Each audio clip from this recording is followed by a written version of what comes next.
Fala aí galera do YouTube, aqui é o Marcos da MR Vídeos Tutoriais. Hoje a gente vai estar examinando a suspensão de um Ford Verona, no caso aí.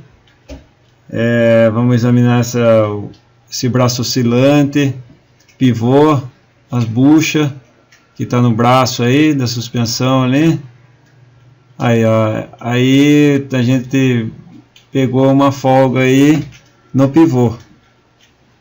Olha, ele tá com bastante folga. Vou pegar a espátula, forçar, ó. Ele tá com folga. A espátula na mão também, a gente mexendo, tá com bastante folga. Então o que foi pego aí de folga foi esse pivô aí. E no caso tem outra bucha que vai na barra estabilizadora ali, tá boa. Ó, o amortecedor não tem mais a coifa, que é o guarda-pó.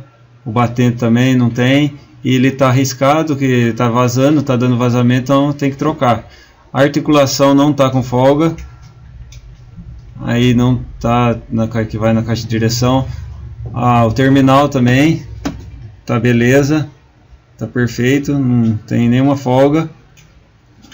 A gente também viu que a coifa da homocinética tá cortada, tá rasgada, tá vazando graxa. Essa bucha aí também tá boa.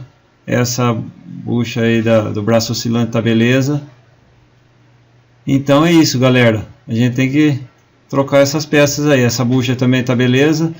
E é isso. Se inscreva no meu canal. Muito obrigado pelas visualizações. Dá uma passada no meu canal, tem muita coisa interessante. E muito obrigado. Valeu.